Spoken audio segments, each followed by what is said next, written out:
Welcome to the Paranormal Stakeout radio TV show with Larry Lawson. As a former career law enforcement officer and law enforcement educator, Larry focuses on the use of tried and true law enforcement investigative techniques in conducting paranormal investigations. Despite his experience and training, Larry also keeps an open mind to discussions on topics that deal with evidence that are not quite as physical in nature. Paranormal Stakeout guests are professionals in the field of the paranormal and parapsychology, conducting the investigations and research needed to further the cause of paranormal study. Larry advocates an agenda of standardization of structure and training in the field of paranormal investigation and research for the purpose of one day being able to produce the evidence needed to convince a jury of the existence of the paranormal. Whether it is ghosts, UFOs, unsolved mysteries, hauntings or cryptids, no topic is beyond the investigative reach of Larry Lawson and the Paranormal Stakeout radio TV show team. Now, here is the host of the Paranormal Stakeout radio TV show, Larry Lawson.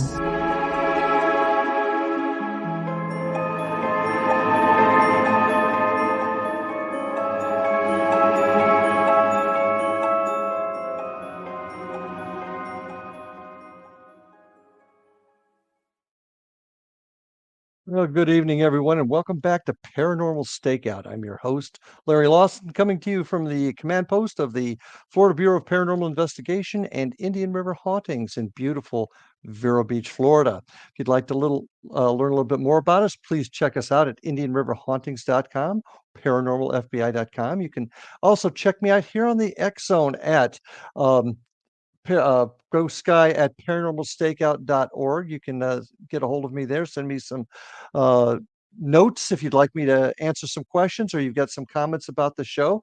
Also, paranormalstakeout.org will take you directly to my website on the channel.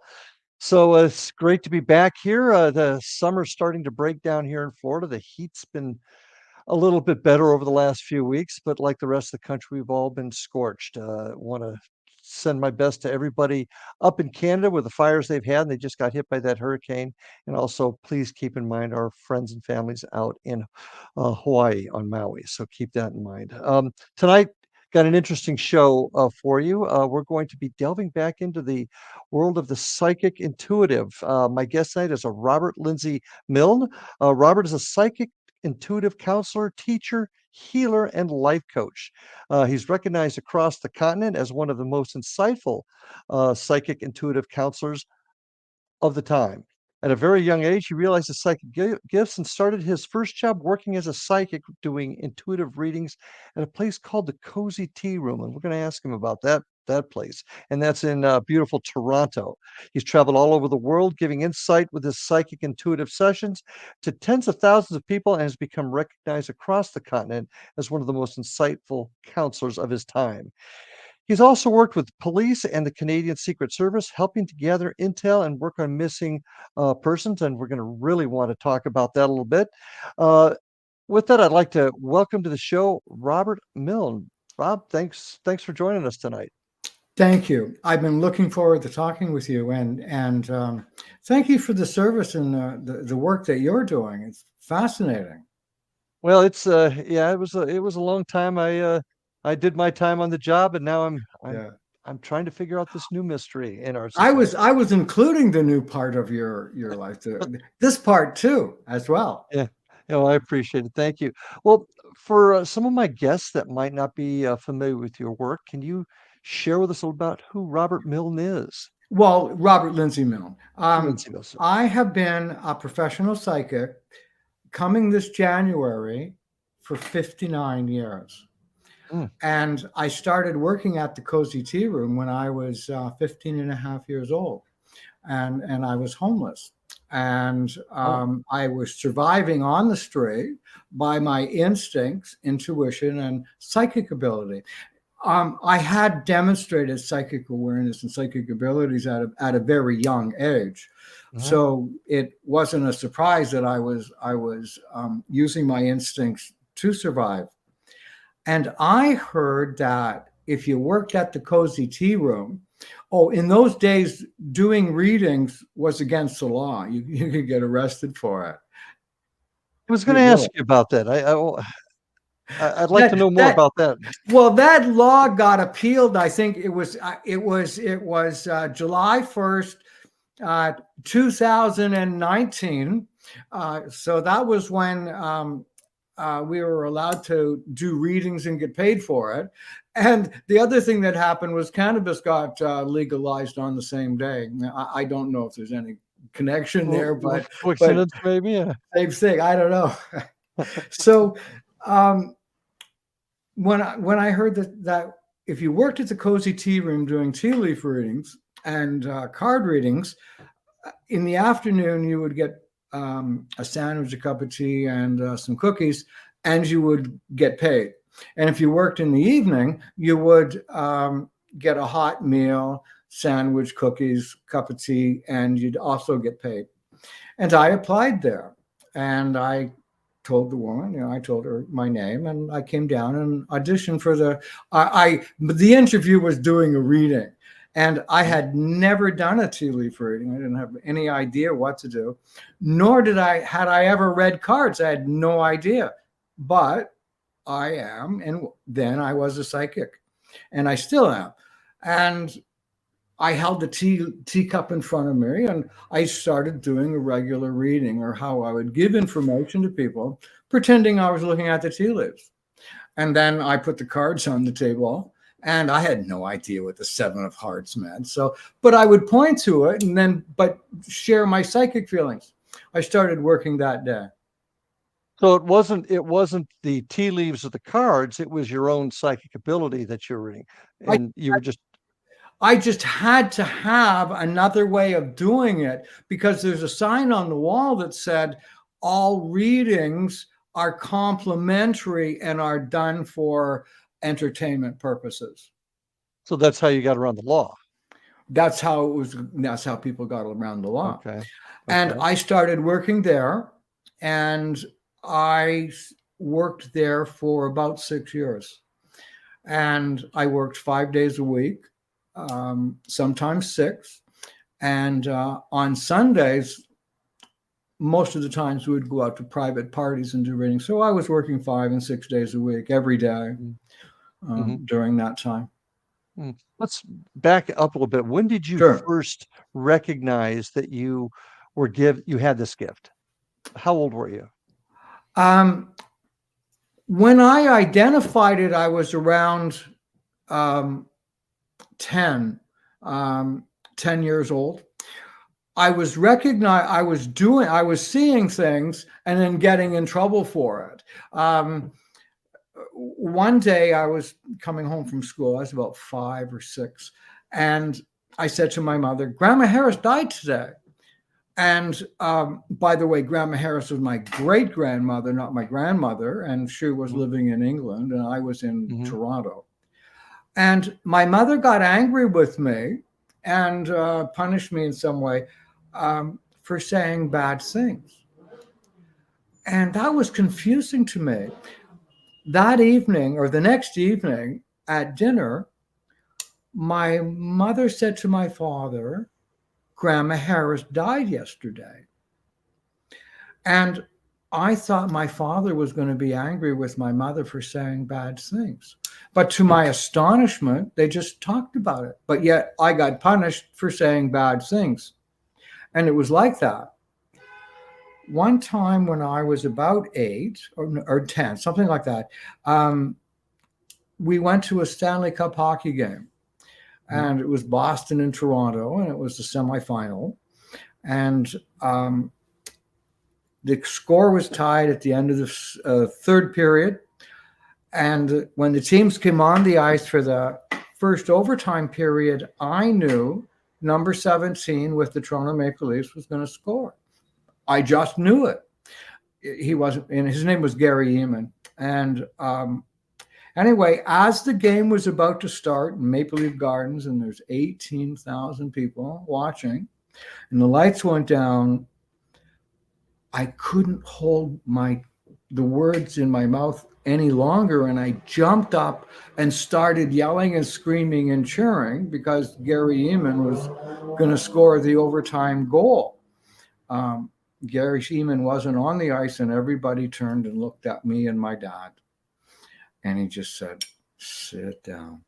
Anyway, 3 minutes later, Eamon came on the ice and tipped the puck in the net and scored the overtime goal. And it was then that I knew other people weren't seeing what I was seeing. That was when it happened. Now, you mentioned that when you started working at the Cozy Tea Room, you made mention of being homeless. Yes. How did that play into all of this? I came from a remarkably abusive background, and a couple of different times I ran away, and I lived on the streets during that time. So that's how it happened. Mm-hmm. And my first time was 14 and a half. Okay. Go ahead and finish. I was also about to say that my psychic abilities were honed in survival on the street. Mm-hmm. And so whatever awareness or psychic ability I had as a child, when I was on the street, they were even the lessons were even more important or more severe. And during that time, when I was in trouble or having difficulties, I was always presented with an option. I could use my intuition, my psychic ability, or I could do something that would be illegal or immoral. And almost always, I chose to use my intuition or psychic ability to solve the problem. Mm-hmm. In what way? I don't know if you can give me an example. Were you able to see? Sorry. Okay, go ahead.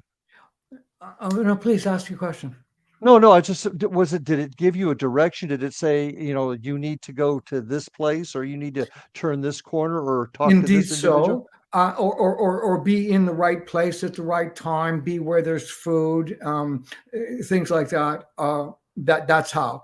And I almost always use those instincts, and I was always ready to work as well.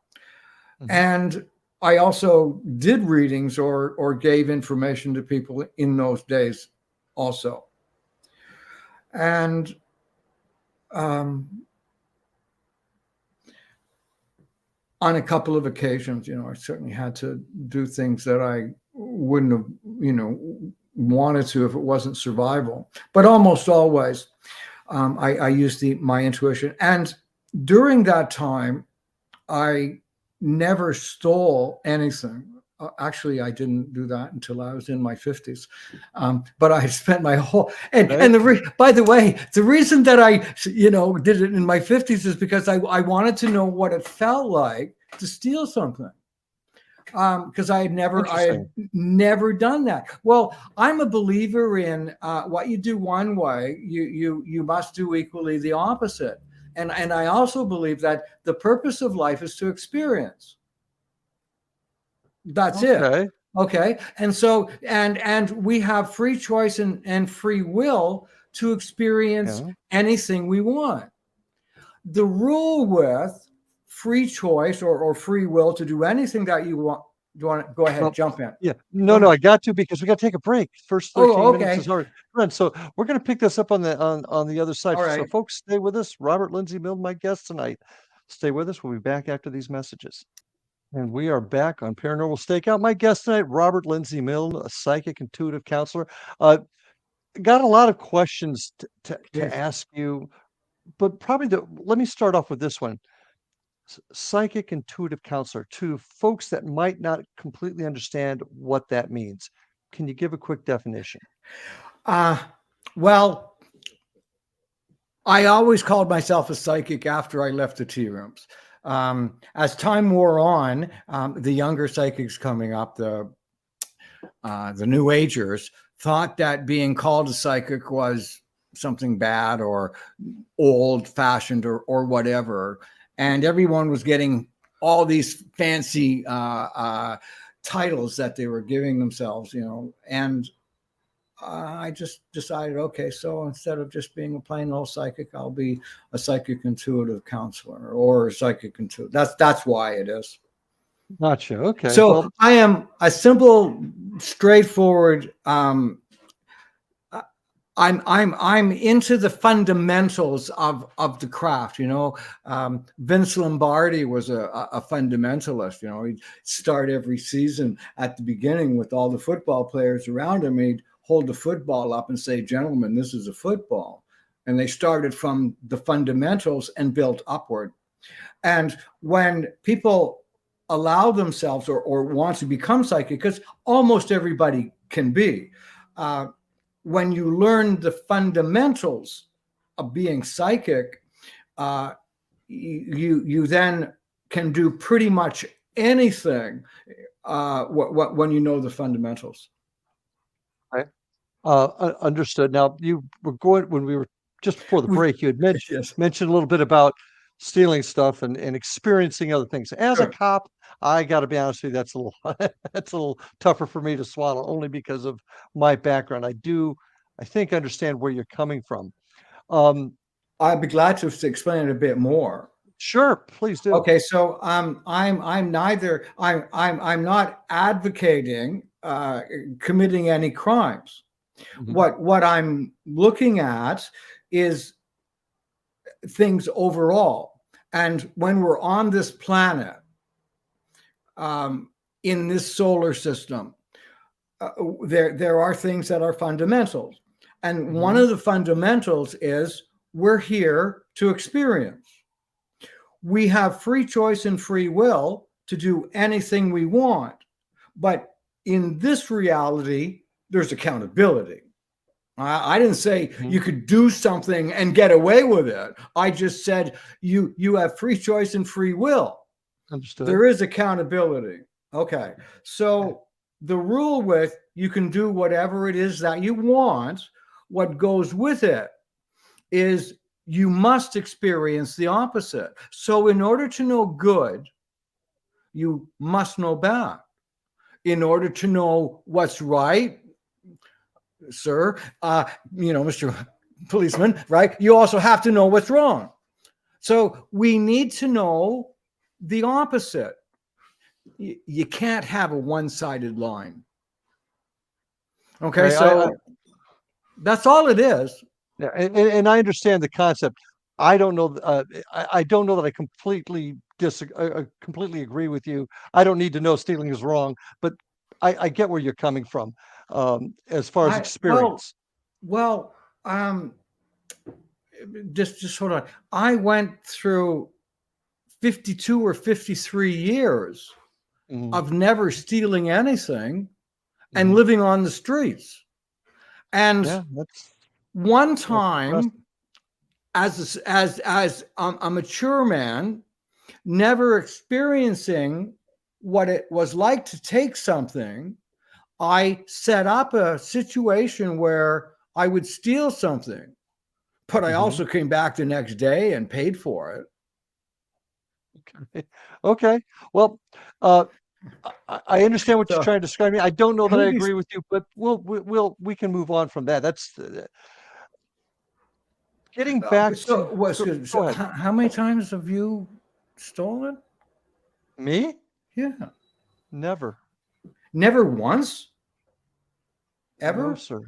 No. Wow. Okay. No. No,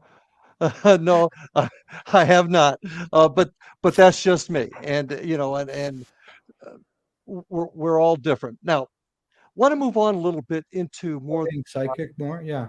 I want to talk about your philosophies. What you think this phenomenon is on the other side. What is it we're dealing with when you're getting these impressions, somebody contacting you from the other side? What is your philosophy of what this is?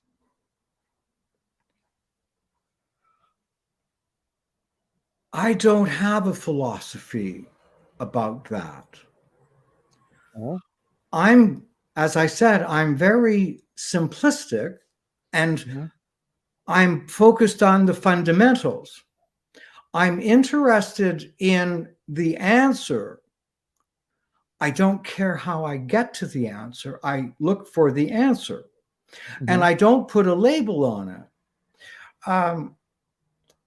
I traveled around the world appearing on radio and TV call-in shows, Mhm. and I, uh, I just got thrown off track here. I'm just I have a natural talent, ability, and awareness. What I'm focused on is solving the problem. Mhm. Um, I have the awareness that I can sense and feel things that are going to happen. I've done it more than 100,000 times in my professional career and over 59 years. Mhm. And I'm just got stumped here for a second. It's really crazy. Um, I guess what so I get. Go ahead. Well, I don't put a label on what I do, except I do psychic readings.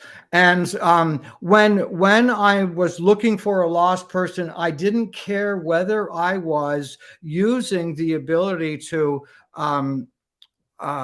project my mind. I'm sorry, to remote view, or was I just being psychic? It didn't matter because I looked for the solution, and as I was growing up, I never learned any words about what they were called. Mhm. I just simply did it. I That's guess what I'm getting at, and maybe yeah. this is the detective in me here, trying to figure out this puzzle. What is it on the other side that's providing you with information, i.e., and I'd love to talk a little bit more about your work with the Canadian Secret Service as well as law enforcement, finding folks. So my interpretation is somehow you're getting that information from the other side. So I was just wondering where you thought that information may be coming from. For example, I've spoken to psychics before that believe that it is all the result of a collective mind. For example, when we leave, our spirits go to a collective type of giant ball in the sky, and our souls come in and out of there. I've heard several different philosophies, so that's why I was kind of wondering if you had given any thought, or if you knew where you were getting this information. I don't know what's on the other side. And I don't know what will happen there. What I know is I can take care of the problem or difficulty in front of me and Mhm. help the person in front of me. So I'm that focused on and giving information to them and how they can get over whatever it is that they go through. When Mhm. I do a reading for someone at this time, I see their life from conception to completion. Mhm. Now, I don't see either like the pictures, but I see the timeline. And when I do a reading for someone, I move forward and backward in time in Mhm. their life. And I talk about the different times and phases. The readings I do are more of a monologue rather than a dialogue. Mhm. So, and I ask people not to interrupt me until the reading's completed. So it's a monologue mostly. And I don't ask questions, I just give the information. And I was the first Canadian psychic to do an open line phone call show. And I was able to, with the person telling me their first name, where they were calling from, and I would say, have a question prepared, but please don't ask it. Have it written down. Mhm. And when Mhm. they come on, my name is Mary from such and such a place, I would say, thank you, and then just start talking. And I would talk for about a minute or a minute and a half. And then I'd say, Mary, or whatever the person's name was, what would you like to ask? And about 8 or 9 calls out of 10, that was what they were looking to hear. And then they would ask another question or a different one. They had the opportunity to ask another question after that. I would do things like, and incidentally, I have recordings of that type of performance in shows that I've been on in the last couple of years. I would say, okay, so, and in my early days, telephones were attached to the wall. Someone would call in, my name is George, and I'm calling from, this is an actual call, I'm calling from such and such a place. And I said, George, you're in your living room now. Is that correct? Yes or no? Yes. You're holding the phone with your left hand. Yes or no? Yes. Turn your head to the right a little more. Look straight ahead from there. Is that where the window, the main living room window is? Yes. Look above the window. Is that where it's cracked? Yes. So I do things in those shows that way. Where does it come from? I don't care. I'm getting the information and giving the answer. Now that's a psychic performance. I do the same type of thing when I tune into, connect, and sense energy for that person. Question for you, If I may ask. Do you bring people that you're doing a reading for? Do you bring back somebody from their past, a past relative, to give them information? I'm not a medium. I don't deal with spirits specifically. Again, what I do, I'm a psychic intuitive. I sense, I feel, I see, I'm aware. I do gentle, loving, kind things. And I give really beautiful psychic readings. Okay. And once again, from somebody that's not with the gift, my belief. See that it's not a gift. It's a talent that almost everybody has. Almost everybody has. And what I teach my students is the first thing about being psychic is become aware of what's obvious. Look at the person. When you become aware of what's obvious, then more becomes obvious again. And as you become more aware of what's obvious, you get to a point where I gotta put you on hold. We're at our 13 minutes. In fact, I'm over. So folks, a little over, stay with us. Robert Lindsy Milne, we'll be back right after these messages. And we are back with my guest, Robert Lindsy Milne, Psychic-Intuitive Counselor. So this is interesting for me, Robert, because this, from what you're telling me, all psychics do not have contact with spirits on the other side, which is not something I grasp. So you've put words into my mouth. I didn't say that at all. Okay, then correct me. I didn't say that at all. I said the way I do my work, I'm a fundamentalist. It doesn't matter how I get to the answer. I look for the answer, and I get a lot of them. So it's not important to me to have a title, a name, or a way of doing it. I'm focused on the answer. Early in my career, I was in my 20s when I was touring. I bumped into a man in London, Ontario, and he was about as old as I am now. I'm 74. And he had been a court stenographer. And I said to the guy, wow, that's fascinating. How many words a minute can you write? And he said, I don't know. I said, well, what do you mean you don't know? He said, I write what they say. So I thought about that. And yes, focus on the answer. It doesn't matter how fast. get the answer. So in that moment, this isn't a math test. In a math test, you have to show the teacher how you got the answer. But if you just write the answer down, you get no points. Once again, my job is finding the answer. And that's what I focus on. And that's a great point. But and this goes into something I like to talk to everybody about how we can protect folks that we're helping from charlatans, because there's a ton of them out there. But this kind of goes into that. You've got to be right, because if you're helping somebody, and correct me if I'm wrong, but I assume people will come to you for advice on what they should do or what the direction they should take. Would that be correct? I give them information on how they can make their own decision. Okay. I very, very seldom ever say you should do this.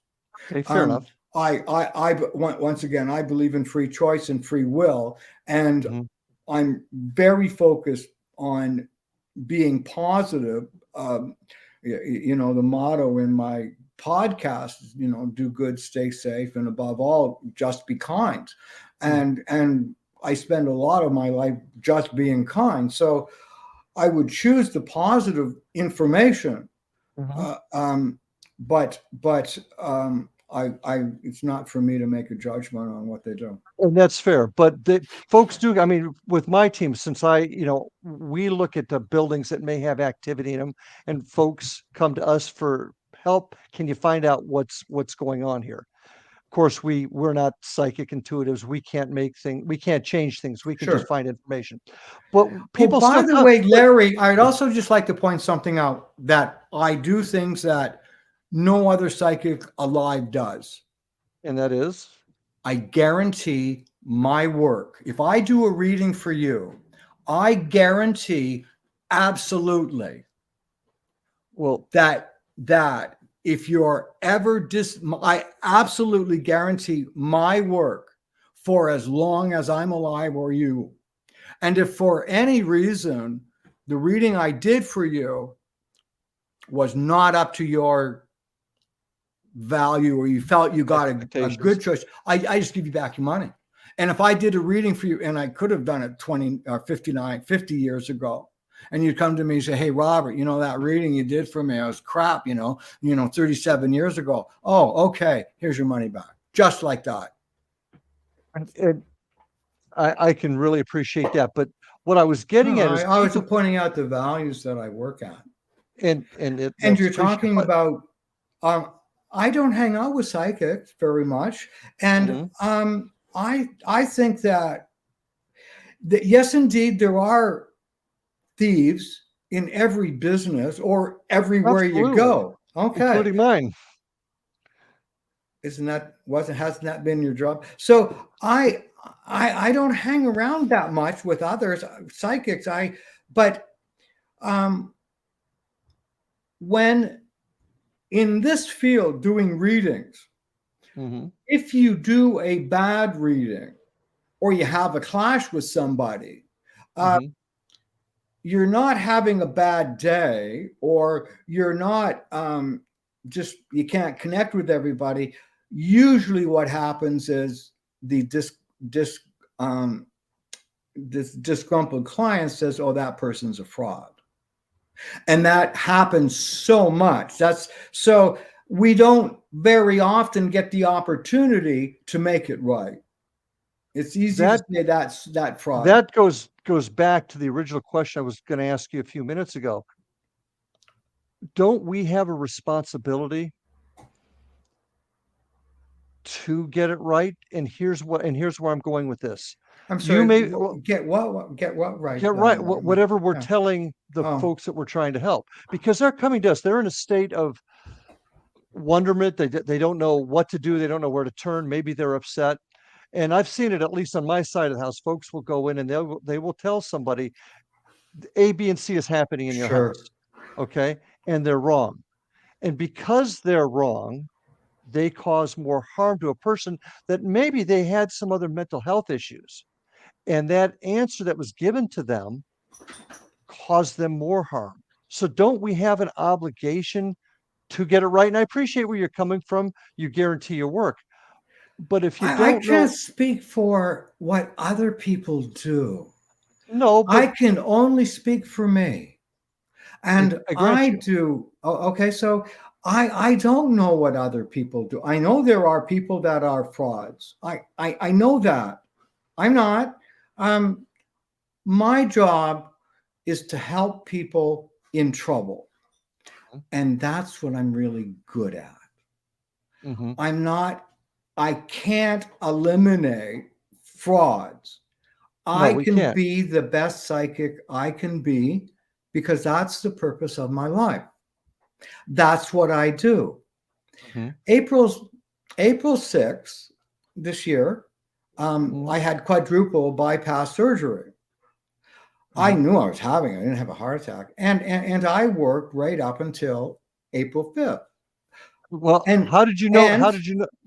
How did you know what? you were going to did you know intuitively? Yes, I had blocked arteries. I had to have heart surgery. And I worked right up, did readings right up to the night before. And then I had a few weeks off and then a couple more weeks practice. And then I slowly started doing readings again. And for my clients, my purpose is to give service. My purpose is not to attack, arrest, accuse, judge. My purpose is to help the person in front of me. That's what I do. And I guess that was my big question. How do we know that we're always right? For example, and I'm asking you to educate Well, me you're here on never right. Come on, man. No one is 100% right. You're never right. I'm not yelling. I'm being expressive. No, that's fine. Nobody's 100% right. Okay, and this is where my worry comes in. So, for example, early in my police career, I had a problem with psychics. Had gotten some bad information. I would work a homicide and would just get all kinds of silly information that never came out. Life changed for me. My eyes were open, and I won't bore you with that story. So I believe in the value. But the one thing I have found out, Robert, I've seen that folks that mean well, 4 different folks with the ability might give you 4 separate answers to the question. They mean well, but not all 4 people can be right. So here's my question.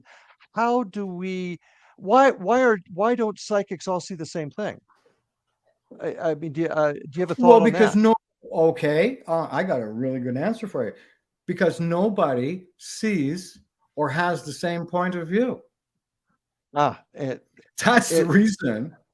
And what you went through as a youngster, I'm sure influenced how you see things today. Is that a good way to put it? Or molded you? Oh, absolutely. Yeah. I spent my life working on me personally, as well as, so, Larry, all I'm saying, I am concerned about what I do. Understood. I can be as honest as I can possibly be. I can't control whether you are or not. What I can do is be the best I can be. I take care of the person that needs my help in front of me. That's what I focus on. It's gone from that, doing readings, to finding people, working with the RCMP security service, and specifically having direct contact with the KGB agent. Yes, sir. And I got to hear this story. Okay. Okay. As well as a few years ago, I was involved in a project of a man that was dying of the most potent superbug on the planet, and he was in a coma, and I had a psychic link with him for over 8 months, and I helped find the cure to that disease. By the way, as I said, it was 100% antibiotic resistant. The book I didn't write. It was written by the epidemiologist who led the research. I mentioned in that book The Perfect Predator, I think it's 27 different times, and the book has won scientific awards and things like that. And so I focus on what I need to do.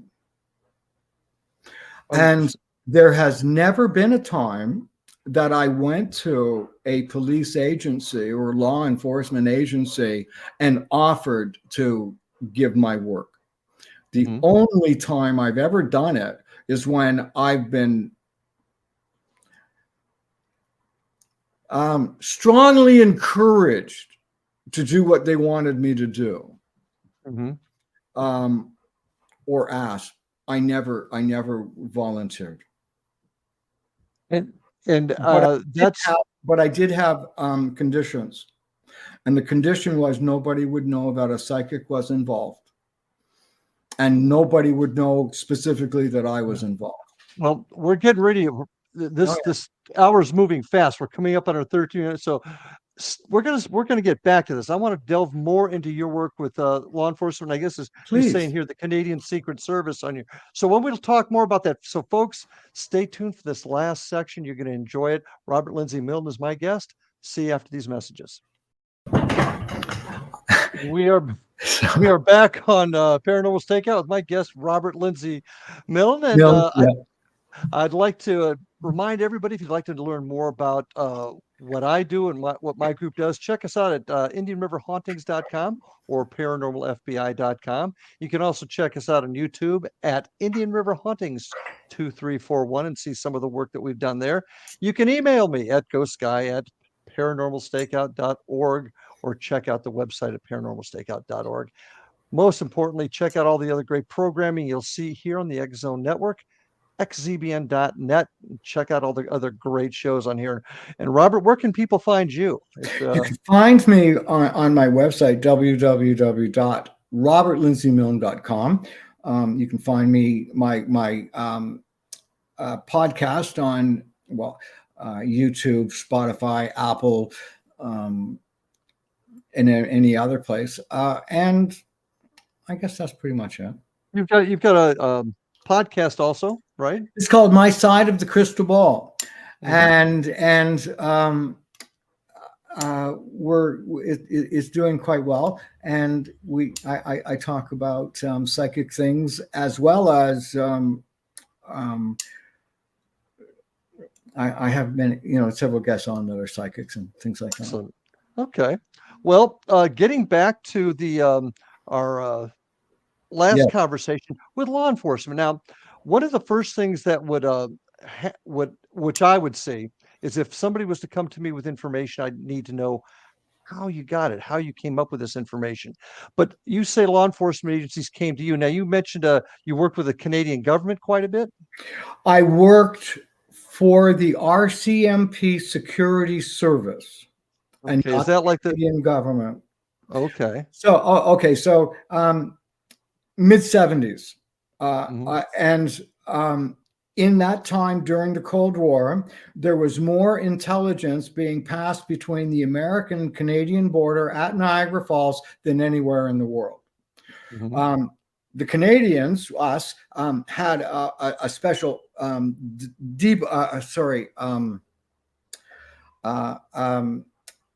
dispatch center in Niagara Falls, as well as the FBI did too. Anyway, on the other side, I was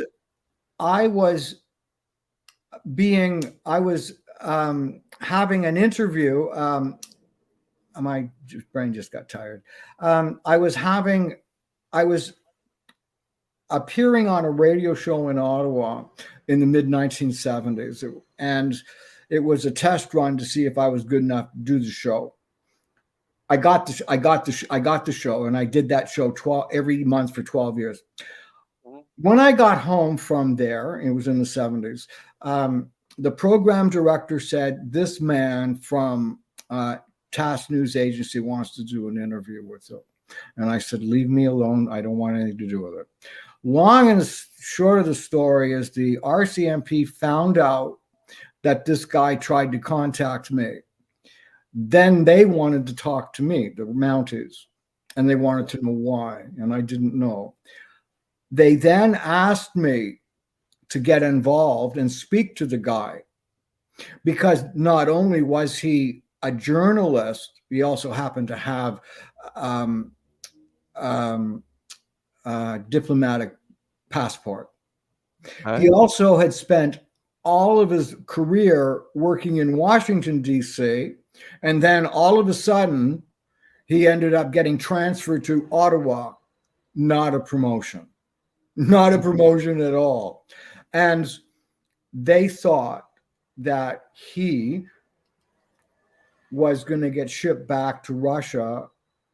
They thought that he was going to get transferred back to Russia and end up going into Siberia. Brezhnev was losing power, and he was the Brezhnev guy. And they believed that when he was reaching out, he contacted through the radio station, that he was reaching out to them, the Mounties, for help. And they thought he wanted to defect. And they came and saw me and interviewed me, and I did some psychic things, and they then asked me to go to Ottawa and agree to see the guy. When you say psychic things, just to... Psychic things, I did, a kind of psychic performance. I was like 25 or 26. And, here was one. They were talking about this man. I can talk about it because it's past the legal. Anyway, his name was Ivan Mironov. And when they talked about Mironov, the Mounties, I said, I thought his name was Bolitnikov. And their face turned white. And they looked at each other and then back at me, and they said, you either know something about this or you really are psychic. So that's the type of stuff that I did. They wanted me to meet him. I agreed. And the next time I went to Ottawa, I met with him, and they prepared me. And the only time ever in my career I allowed myself to be interfered with outside information. So they gave me a dossier and gave me information about the guy. And when I was alone with him doing the reading, I found out that information was incorrect. So I just simply ad-libbed from there. And they wanted me to say something like, because the guy was in trouble, something like, sometimes we get into trouble, or sometimes we get, we get stuck, and we don't think we have any friends, but we do, and you have friends, something quite like that. And I was, I'd been with the guy for about an hour, and I had to say something like whatever those words were. When I said them, he looked at me, stood up, turned around, walked right out the door, didn't say goodbye, nothing, just walked away and left me there. The room that I was in had two adjoining rooms, and it was all wired up in 1970s technology. And the guys came in the room and they said, "Oh, great going, Robert." And I said, I screwed it up. He walked out. And I said, "Not necessarily. Anytime they get confronted or a suggestion of defection, that's how they handle it. They just get up and walk away." And he said, "You might never know what happened, and we might not ever know." I then got a call from the guy from the RCMP, and he said, "Are there any other skills that you have?" He said, "We have this thing called dead letter boxes. And that's where a dead letter box is, where you look where they pass information." And they said, "Do you think you could find them?" And I said, "Maybe."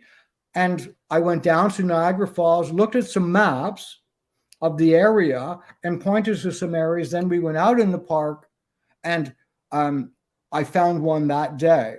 And over the next 2 years, I went down to Niagara Falls every month and did that, looking for the dead letter boxes.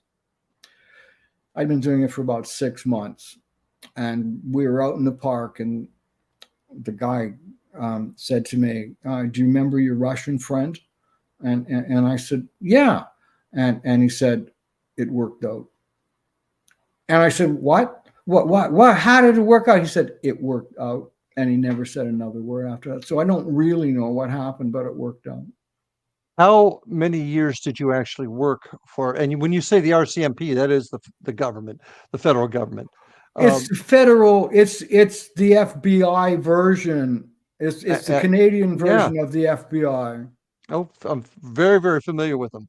Okay, so I worked undercover. I wasn't employed by the government. Right. Okay. How long did you do that? 2 years. 2 years. Now, you also helped on some missing persons cases? Oh, several.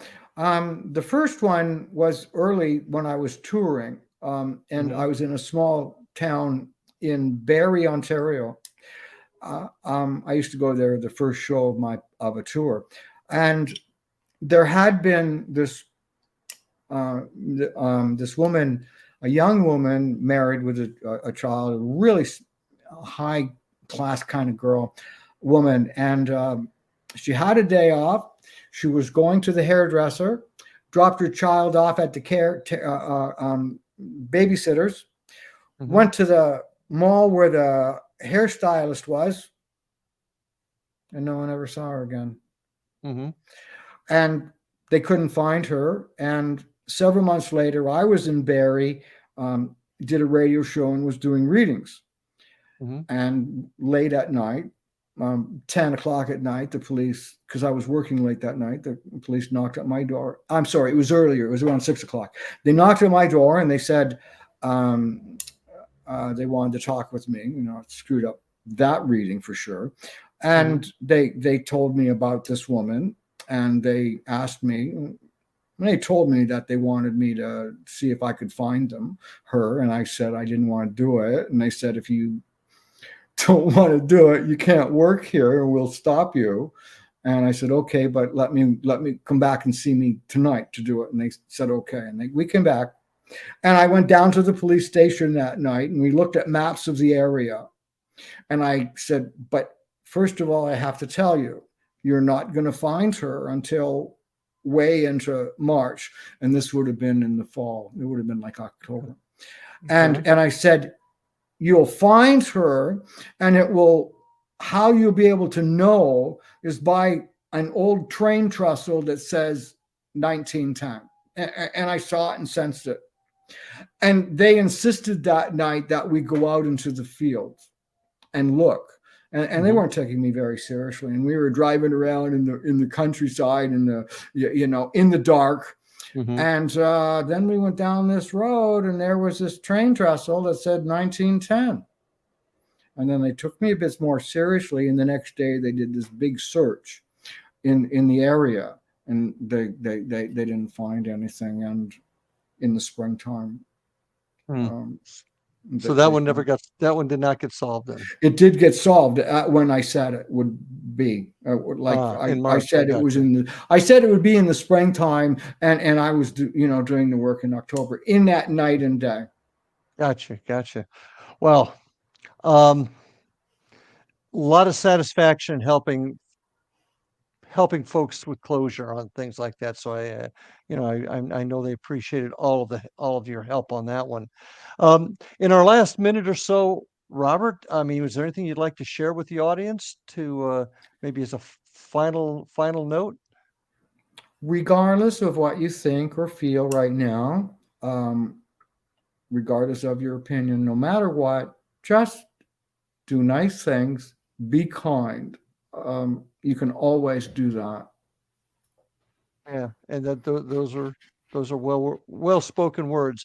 One of the things that I enjoy about having folks like you on the show is giving folks a taste of what individuals with your talents can do to help. So we do appreciate you being here tonight.